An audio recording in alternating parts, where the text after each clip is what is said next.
Reka ngusuze wowe ubana natwe umunsi kundi gwifuriza umugisha w'Imana, ngwifuriza amahoro atuba kuri Nyagasani, umwami Imana. Imana rero ikugire neza kandi Imana ikwiteho cyane ko bukeye nuko bwije. Marayika w'Imana akumurikire mu maso hehera, akureba n'amaso y'imbabazi, ikiganza cy'Imana kize ku buzima bwawe. Uwiteka rero akurebane amaso y'imbabazi kandi ubuntu bwe n'urukundo rw'Imana bikugote bikuzenguruke. Nkunda kukubwira ngo birashoboka ko waba urwaye, ni ikintu ntangiza buri munsi. Birashoboka ko waba urwaye, waba umerewe nabi, waba ufite ibibazo, waba ufite ibigeragezo, waba ufite amage, ariko uko byagenda kose Nyagasani aracyakora ibitangaza kandi Nyagasani aracyari kugira ngo akugire neza. Reka rero ngusuhuze nkwifurize imbabazi zituruka kuri Nyagasani umwami Imana, ubuntu bw'Imana n'icyoro cy'Uwiteka bize ku buzima bwawe. Ineza y'Imana rero ikuzenguruke n'izina rya Yesu Kristo. Kandi biranashoboka ko waba uyu munsi wa none urwaye, ariko uko byagenda kose Imana iracyakora. Uko byagenda kose Imana iracyakora. Imana ifite ubutware, Imana ifite ubushobozi, Imana irakiranuka, Imana irakiza, Imana umuremyi, Imana n'umutunzi w'imbabazi. Mu izina rya Yesu, haleluya. Imana ni igitangaza, Imana irera, Imana irakomeye, Imana ni inyembaraga, Imana ni nyabutware. Imana yacu ni umuremyi. Bibiliya yavuze ngo ashobora kuboneka mu byago ndetse no mu makuba. Akaba ariyo mpamvu rero wowe ufite ibibazo, wowe ufite intambara, iturize ukomeze umwizere gusa, wowe ukora ikintu cyitwa gukiranuka, ibisigaye si ibyawe. Ariko ibyo ntabwo byo bingenza cyane uyu munsi wa none, kwari kugira ngo maze nguhumurize, kuko nyine turi kuri humura program. Hanyuma icyingenzi uyu munsi cyane, ndashaka ngo tuganire kuri ibi bintu bikomeje kuba muri iyi dini ya ADPR. ADPR nuwo gusa nyine akangaka ka ADPR bikitwa inyito, ubundi yamaze kuba PCR nyine nkuko nabibabwiye, itwa Pentecost Church of Rwanda. Ntabwo rero ikiri ADPR, oya, nyine iyi ngiyi ni inyito, bigumaho nk'inyito, ariko itorero ryamaze guhinduka Pentecost Church. Ubundi mbere ADPR bumvaga ngo church, bakumva ko amadini mbese bagahita ngo ni amachachi. Rero namwe mwamaze kuba church. Rero burya church gisobanuro cyacu cyo ni itorero nyine, ni ecclesia, eglise. Rero cyangwa kiliziya. Kiliziya nicyo ngicyo bivuga, church ni bivuga kiliziya nyine, ecclesia, eglise nibyo ngibyo bivuga church, itorero mu Kinyarwanda. Hanyuma ariko iyi sirogayo cyangwa se iri zina ryo cyamaze guhinduka. Ibyo byo mugombe mubaze murabimenye, nyine mumeze nk'aba bantu bavuga ngo hajya n'iki nikira kiguma ikirondwe ngo cyagumye ku ruhu, naho inka yo yarariwe kera. Izina ryo nibyo ni muri gumane, ariko ntago rikiriho. Ibyo ntago rikiriho, cyeka n'abonye bakabigarura mu gitondo, ariko byararangiye. Pentecost Church of Rwanda nuko nguko yitwa PCR. Ibyo ngibyo banzo bimenye, ADPR byararangiye. Rero mu mine ni PCR, nibyo ngibyo byo mugomba kumaze kubimenya. Hanyuma icyo cyatse kuvuga ni iki ngiki, kuvuga ibi ngibi si ukuza gusereza itorero nkuko benshi babivuga. Ahubwo hari ibintu byitwa gusesengura, hakaba n'ibindi bintu kuvuga ibiba byabaye, cyangwa se n'ibyo abantu baba batazi rimwe na rimwe tukabivuga. Hari cyo ubundi bitwaye. Nose turamutse tuvuze ko ari etekiri ADPR ko yavuyeho, nyine ibi ngibi babisha abakristo. Iki ni ikintu bahisha abakristo ntabwo bakizi, ndetse n'abayobozi bamwe bagenda bakica hejuru, ariko bo barakiza. Abayobozi barakizi kuko ni ibintu babwiwe. Nose recommandation yawe niba gwa recommandation uzayirebeho, urebe ukuntu yanditse. Hari abanditse mu Gifaransa, Eglise Pentecote du Rwanda, ariko mu Cyongereza kenshi ubu basigaye bakoresha, ariko muri stati irimo nuko yamaze kuba PCR. Ubwo ni mu magambo y'impine nyine, kuko nta kintu kimwe kitagira amagambo y'impine. Nuko nguko Pentecost Church of Rwanda, ibyo ntabwo bya ADPR rero byavuyeho, nta nubwo ndaza kubitindaho, ahubwo ndashaka ngo mbabwire impamvu ADEPR yamaze guca ubuhanuzi. Ubuhanuzi mwari muzi neza ko iyo bari nko mu rusengero ku cyumweru cyangwa se mu iteraniro ryo mu mibyizi, umuntu agafatwa n'umugore akajya guhanura. Mana yanjye, umupasiteri cyangwa se umwarimu urabaye bati kwiza rya patine mwana mbabara ubuhanuzi nibo manuke, kuko nibo manuka ndaza gusobanura ngo iki, uzi impamvu rero mwebwe ntago mwayimenye. Impamvu rero ihari nijyo koko pe, birashoboka ko harimo abavangiwe baza kuvangira ubuhanuzi cyangwa se kuvangira amatorero, n'ubu ngubu se ntibakirimo. Nase ubundi hari ukuvangirwa kurenze ibikorerwa mu madini muri iyi minsi. None se ko nkubaza, hari ukuvangirwa kurenze inzangano ziri mu churches, mu madini? Usibye na ADEPR n'andi madini menshi inzangano zirimo. Inzangano se gusa, ahubwo ndababwira ngo n'ubugambanyi, kugambanirana. Ndasubye ngo hari ibintu birenze ibyo ngibyo. Ejo bundi umuntu agambaniye mugenzi we mu itorero rimwe nari buze kuvuga, aramugambanira, amutwara compassion, ajya kwimugambana, compassion arayimutwara.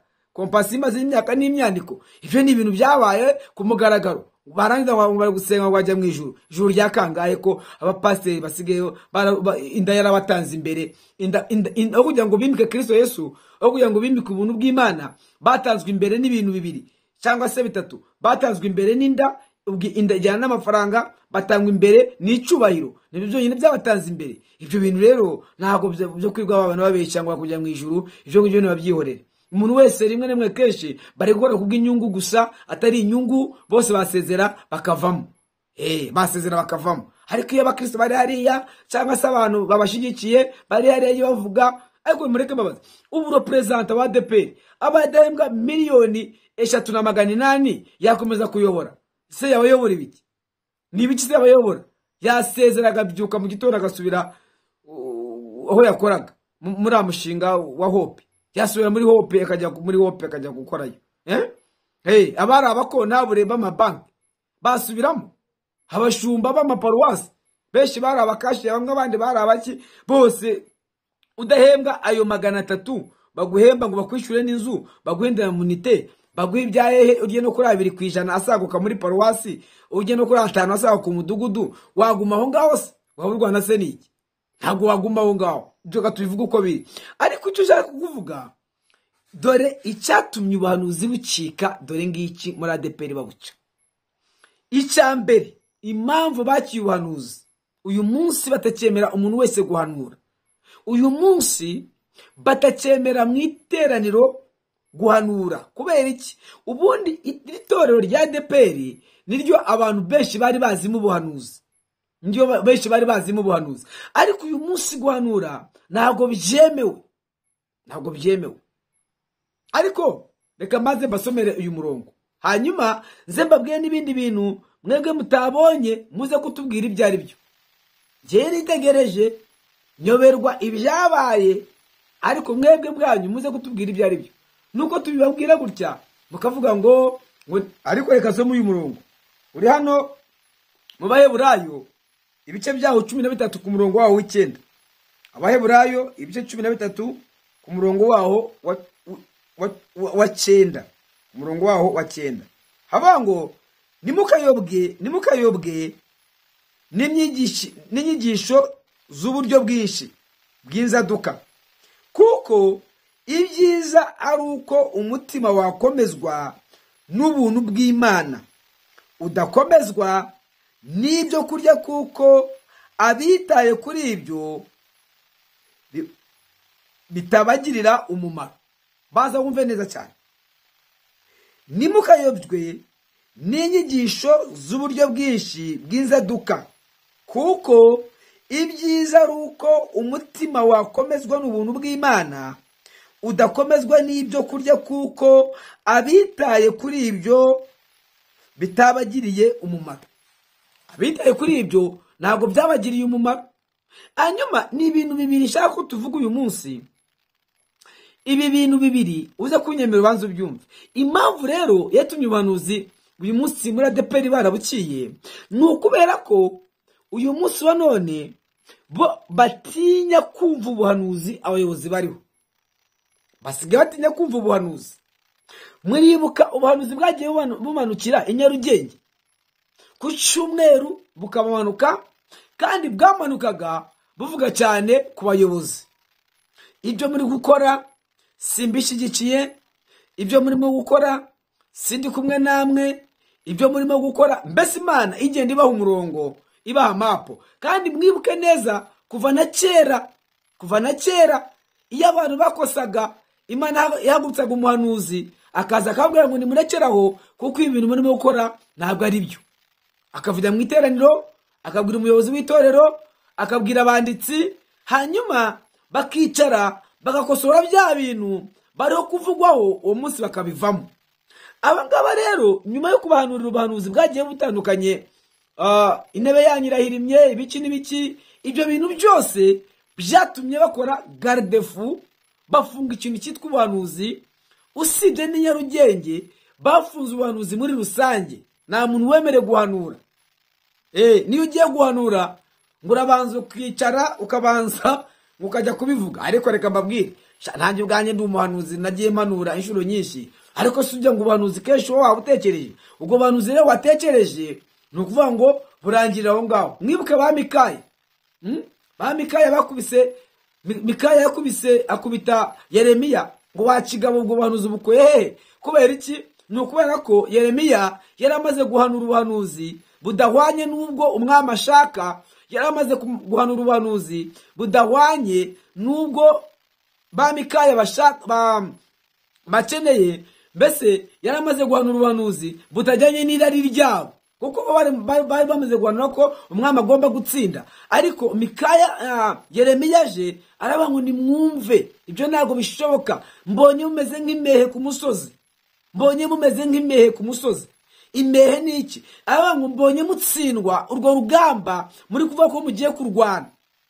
Rero ahangaha ubuhanuzi bwari bukenewe, n'uyu munsi burakenewe, kugira ngo abantu bamenye aho bari, bamenye uko bahagaze, bamenye icyo bagomba gukora.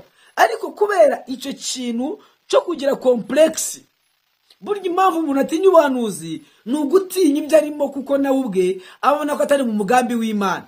Iteka ryose rero atari mu mugambi w'Imana, ubutinya ko baguhanura nyine, ubutinya ko baguhanura, ubutinya ko bakubwira ibintu byawe urimo gukora. Ariko umuntu uri mu mugambi w'Imana akeneye kumva ubuhanuzi, akumva n'icyo Imana imubwira, akumva n'icyo Imana imushakaho. Ibyo rero ni ikintu cya mbere aba bagabo cyangwa se abayobozi b'iri torero bahise baca ubuhanuzi kugira ngo batabarondora, batababwira n'ibibariho cyangwa se ibyo barimo gukora bitajyanye n'itorero ndetse bitajyanye na gahunda y'umurimo w'Imana. Ibyo rero nibyo bya mbere bagiye bakomeza gutinya cyane, bituma ubuhanuzi babuca. Nimutwandike muri commentaire ko batababuje guhanura, nimubyandikemo. Ariko reka nkubwire, ntabwo wabuza abahanuzi guhanura mu itorero ry'umwuka ngo uzagira amahoro. Ntabwo bishoboka. Nawe ubwawe ntiwazapfa umenye icyo Imana ikuvugaho. Wamenya se ko Imana ikuvugaho iki? Areka mureke mbabwire, kuyobora itorero ry'umwuka ntabwo ari kuyobora, ntabwo ari kubera koperative. Ntabwo ari koperative. Koperative igira amabwiriza ikagira n'amategeko. Mwibuke neza ko koperative ni abantu baza bishyize hamwe, nta bantu baza bishyize hamwe. Ariko itorero ryo ni abantu batumwa n'umwuka, abantu baza mu rusengero utatumiye, abantu bizanye, abantu bizanye rero uko bizanye ni nako bagenda bagaca mu gitondo. Icyaka kugira ngo witwe umushumba se niki? Kwitwa umushumba ni ukuba ufite abantu uyoboye imbere yawe. Iteka ryose rero bakimara kuvaho, egara ubushumba bwamaze kuya bute, bwamaze kurangira. Hanyuma rero icyo ni kimwe. Ahangaha rero abakristo b'iri torero bo bamenyereye ubuhanuzi, ni nacyo kibatunze, ni nacyo batuzwe nacyo, bamenyereye ubuhanuzi nyine kuko ari itorero ry'umwuka. Ariko se riracyari itorero ry'umwuka cyangwa ryamaze kuba itorero utamenya uko rimeze ahubwo? Reka rero ibyo ngibyo tubanze twemeranye ko Imana ivuga. Ese koko Imana avuga? Reka tubanze turebe, twemeranye. Ese koko Imana avuga? Ese Imana yanenga umuntu? ese Imana yabwira umuntu ibyo agomba gukora? Ese Imana ishobora kubwira ngo ibi bintu ntabwo ari byo, uyu murongo urimo kugenderamo si wo?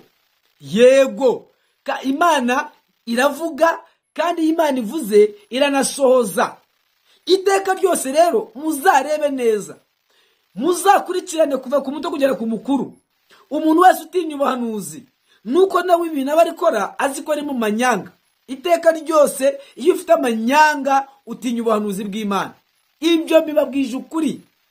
Iyo ufite amanyanga utinya ubuhanuzi bw'Imana, utinya kumva icyo Imana ikubwira, utinya kumva icyo Imana ivugana nawe, kuko Imana yo inshuro nyinshi izi kwihanisha, izi kubwira umurongo, izi kwereka ibyo ugomba gukora, izi kwereka iza iri muri ibyo ngibyo. Ibi rero nibyo ukwiye kubanza gusobanukirwa ndetse no kuza kumenya neza. Imana iguha umugisha mu izina rya Yesu.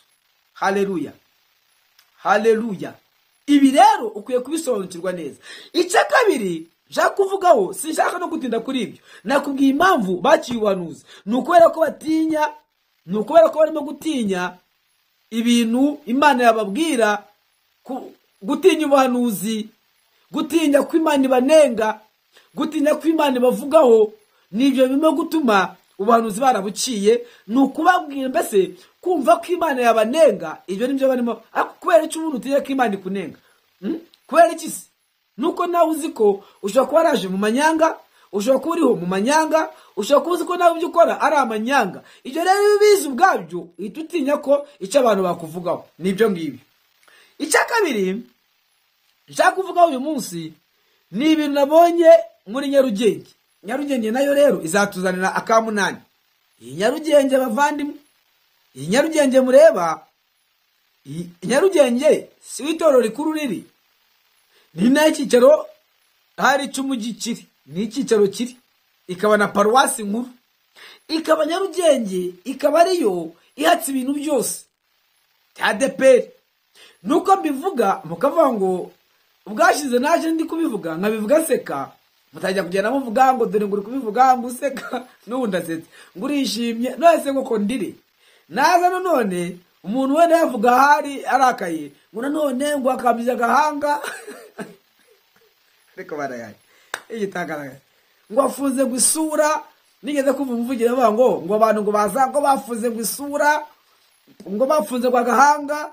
Arega gufunga isura nasubya ngo we yavuga iriya sura wajya ngo bavuga neza, ntabwo biri byo. Urumva umuntu wese rero nawe aza yirengera. Ariko reka kubwire ibi bintu abantu bakuru barabizi, barabisobanukiwe, kandi ibi tubabwira byakabaye baye igisubizo, kuko twebwe hasi hano tuganira n'abantu benshi bagiye batandukanye. Kabiri, abantu benshi ntabwo barimo kwemera ibirimo kugenda bikorwa. Nibyo koko ubona abantu bakuri imbere kugira ngo baragukunze, imbere y'Imana ntabwo babakunze. Mbabwije ukuri, ntabwo bagukunda, barakubeshya. Akora no bakubeshya, bo bakunze Imana, bakunze n'itoro ryabo, ariko ntabwo bagukunze wowe, ntabwo bakwishimiye. Ibikwiye kubanza kubisobanukirwa neza kugira ngo bakwishime. Rero ni ugukora ibyo bakeneye ndetse bashaka. Icya kabiri, kuyobora itorero si ukuyobora igihugu. Igihugu gifite umurongo wacu cyashizeho. Itorero ryo rero gitwa nyine umwuka, gitwa iby'abanyamwuka. Itorero ntabwo harizana mu mubiri, ntabwo bishoboka. Itorero ntabwo harizana mu mubiri, itorero ntabwo ari poste. Ibi ngibi mwashyizemo ngo abakozi ngo nibava kwiga mu muzabaha akazi. Poste nyine, poste rero akaregareka ibyo bizarangira. Hanyuma reka nivuge kujya kuvuga ikintu nabonye Nyarugenge ubwashize.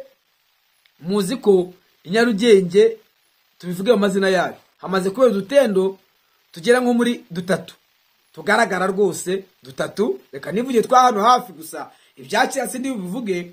Reka nivuge ngewe udutendo 3 tumaze kubera muri Nyarugenge.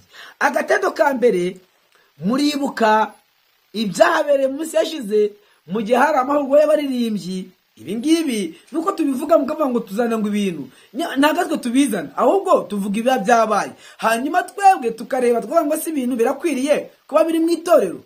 Icya mbere, hazungurijwe igitambaro, mwebwe muhakana ngo nakari idarapo ngo ry'abatinganyi, reka mbivuge gutyo, ariko icyo gitambaro cyarazungujwe kandi kizunguzwa n'abantu mwari mwatumiye, ntabwo wambwira ngo utumiye abantu utazi. Icya kabiri, uriya muzungukazi ntabwo ari injiji itazi ari amadarapo cyangwa se ari amabendera icyo bivuga n'ari amabara icyo avuga. Uriya muzungu si injiji. Icya gatatu, nubwa bira byo kuzamura bitamba ngwena na adorasiyo se yahe, ahubwo bari manze kugera ku mugambi wabo icyo bashakaga cyagezweho byanarangiye. Simbi iryo darapo rya sakambere akona kambere. Aka kabiri, Nyarugenge mu minsi yashize ejo bundi vuba bararwanye mu rusengero munsi w'igiterane, mu giterane gikomeye, induru ziravuga, abantu bararwana, baratimbagurana, induru zibinduru. Iyo muri yatangazwa mugenda mushaka kwica gutuka umuntu, nase kwatangizwa twatumye abantu barwana. Nge narabwiye ngo impamvu barwanye, nubwo muvuga ngo umuntu ararwaye abadayimoni, nashaka baba barwaye pe, reka mbyemeye ko barwaye, nashaka barwaye abadayimoni. Sije ko umuntu amubekera mwabaje kuhakana ko atari uwanyu, muvuga ko ari umushyitsi, nyamara uriya muntu ni umukire wa hariya watazemo amafaranga, visi perezida ko ari Baraka, wajya kuba visi perezida ko ari Baraka urwaye abadayimoni. None se niba arwaye abadayimoni, protokole yagiye kumwiceza hariya yarebaga he? Uwo muntu urwaye abadayimoni waje yambaye kositimu, niba reka mabwire, niba abasazi barwara bambara kositimu kuri, mufite abasazi beza, abantu bose bazaje basara kuri, bazaje barwara indwara zo mu mutwe bamere kuriya bose. Nekeza ko nani indera yaruhuka. Hanyuma abantu bararwana, baratimbagurana, induru ziraba. Ako nakarasisi kabaye kuva nabaho mu madini, mu itorero, kuva nasenga, kuva aho ngirije hose, nabwirije ahantu hatandukanye muri iki gihugu ndetse no hanze yacyo. N'ubwa mbere jewe nari mbonye ibintu nka biriya biba mu rusengero. Kandi mureke babwire nakatazaza kazaza, mugiye kuzabona nibirenze ibyo mumaze ku minsi mubona. Ibi byose bibaye ryari? Bibaye kuri iyi ngoma yo muri iki kinyejana. Ibi byose ndimo kuvuga nibwo bibaye. Ayo madarapo abaye kuri iyi ngoma, kurwana mu rusengero bibaye kuri iyi ngoma, nibwo byose bibaye. Hanyuma ariko barayanye. Ikindi rero gikomeye nshaka kubabwira, mumbabarire muri iki giterane kirimo kuba kibaye ahangaha muri iki cyumweru vuba aha, muze kureba ririya tara, uriya mutako nabona wibajijeho. Uriya mutako cya gitara cyaka kimyasa. Niyo mpamvu nasomye iri jambo rivuga ngo imyigishirize y'inzaduka mukwiye kuyirinda, kwirinda inzaduka. Imitako ni myiza, ariko mureke turebe umutako umeze gute. Iri tara murirebe, ndarishyiraho murebe iri tara, ni Nyarugenge mu giterane. Iri tara muryitegereze, murebe aya mabara arimo amyasamo. Aya mabara ni ayahe? Aya mabara muyitegereze, mwitegereze aya mabara. Nibyo ngiye nshaka kubabwira. Aya mabara muyitegereze. Nuko tubabwira ibintu mukagira ngo hari ngo ni ibintu ngo tuvuga ngo nabi, ngo itorero ngo tukarivuga nabi. Twe tuvuga ibyabaye. Izi se byaba ari inzaduka turimo kuvuga, cyangwa se Bibiliya yavuze inzaduka, imyigishirize y'inzaduka. Ni byiza gutaka urusengero, ariko mundebere ayo mabara, muyarebe namwe ayo mabara amyasa muri iryo tara. Ayo mabara ni mabara ki? Ayo mabara ni mabara nyabaki. Muyitegereze muyarebe ayo mabara. Ayo mabara mubona adashaka gusa na cyagihe bazunguza cya gitambaro. Muyitegereze murebe aya mabara. Iri tara ririmo ari amabara muyitegereze murebe. Hanyuma namwe muze kumbwira muri commentaire. Muyarebe muyitegereze ayo mabara yatsamo amyasa aho ngaho muri iryo tara. Cyangwa se iyi ni za zindi Paulo yavuze, urugwandiko rwandikira abaroma, rwandikira abaheburayo. Aya magambo avuga ngo nimukayobwe n'inyigisho z'uburyo bwinshi bw'inzaduka. Nyamara mureke mbabwire, hari ibintu muri mugenda mwakira ariko mwebwe nimusobanukirwe. Twebwe rero dukora analize katurebe ibyo bintu by'ayo mabara. Ayo mabara ni bwoko ki? Ayo mabara ni mabara ki? Iryo bara muraryitegereza cyangwa ntago murireba? Iyo mabara niba dusobanurire namwe mutubwire. Nyamara ahangaha no mbabwira ngo abantu bakwiye kwirinda, bakirinda ibintu by'izaduka, bakirinda kugenda nk'uko abandi bagenda. Rwose nsigaye nshima cyane ibintu bigiye bitandukanye. Kuba umuvugizi yajya kubwiriza muri atorero rindi ejo bundi yari arimo mu minsi ishize, ibyo ni sawa. Kuba Antoine yaza kubwiriza hariya muri ADPR, ibyo ni byiza. Ntekereza ko n'ejo mutazongera kubaho abantu ngo bagiye kubwiriza mu yandi matorero. Hoya, ibyo muzamukora ubuswa bubi cyane. Kuvuga ngo nguciye ngo umuntu ngo uramuhagaritse ngo agiye kubwiriza muri iri torero, uzabukoze orusije, ahubwo uzabukoze n'ivangura hari. Ni byiza ibi ngibi ni sawa. No gushingirana rwose mutanye mushingirane ni byiza. Byanye byo koragaho gukanyu ngo murishingirana bwe bwanyu mwenyine. Oya, ibyo ngibyo rwose ntabwo bikwiriye abakristo, kuko niba abakristo bajya mu ijuru nimaze mwemera ngirikane nyine mube nkabo, mwemere Gatolika ibyabo bemera mu byemere, hanyuma ngo ibindi uzabimenya nyuma. Nibyo ngibyo. Kuba rero Antoine ndetse yaza kubwiriza ni byiza, njye nabishimye rwose pe. Mwamaze gukora ikintu cy'abagabo cyane, cyiza cyane cy'abagabo. Ni byiza kuko mutangiye kugenda mubohoka, noneho mugiye kwegera abandi bantu, mutangiye kubegera. Ubu ngubu ntacyo bitwaye kuko bose bavuga ivanjiri yera, bavuga ijambo ry'Imana. Hanyuma ariko iratara nitarabuci izo zaduka, izo nyigisho z'inzaduka mwazizanye kuva ryari nakatazaza kazaza. Reka nisoreze ikiganiro kuko ni munsi iri imbere nibitazaza muzabyakira, muzabyemera. Reka soze mbabwira ngo nimutubwiye muri komanteri iryo tara mwebwe muribona ririmo ayahe mabara. Mutubwira amabara ari mu iryo tara mwebwe mubona muri iryo tara murebe. Iminsi yashize jewe nagiye kubwiriza South Africa, nagiye kubwirizayo. Nabonye urusengero rwa Satani, sinarugiyemo ariko narazibonye.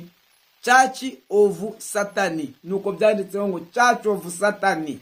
Zirahari muri Cape Town, nta nubwo ari rumwe, harimo insengero nk'eshatu naziciyeho. Church of Satani. Ibi rero nibyo abantu bakwiye kwitondera, gusa bakagira imigenzo. Hanyuma ibintu by'imigenzo bisigaye biza mu masengero by'imigenzo. Nyamara mwibuka ibimenyetso by'abaforomaso, mwibuka ibimenyetso bigenda bigaragara.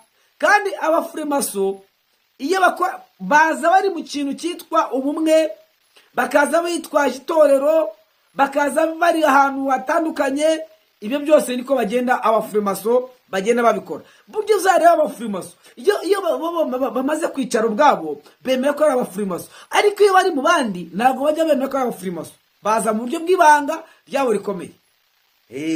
Ibyo rero nibyo abantu bakwiye kwitondera. Ibintu by'inzaduka tutaramenya ibyo ari byo naho byaturutse nuko biza, nyamara bizagenda biza gake gake, bagenda bazirura ibintu. Mushiduke itorero mwaramaze kwinjira ahantu namwe ubwanyu mutazi. Icya kabiri, abapasiteri muri iyi minsi basigaye bakoresha izindi mbaraga.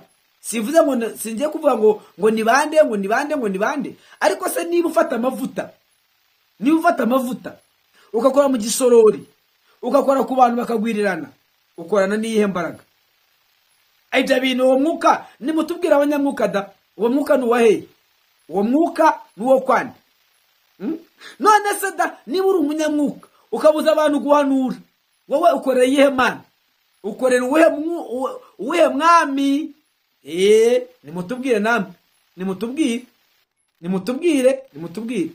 nimutubwire iyo mpano mwayibonye ryari? Iyo mpano itangwa nande? Iyo mpano yo gukora ku bantu bagahirima itangwa nande?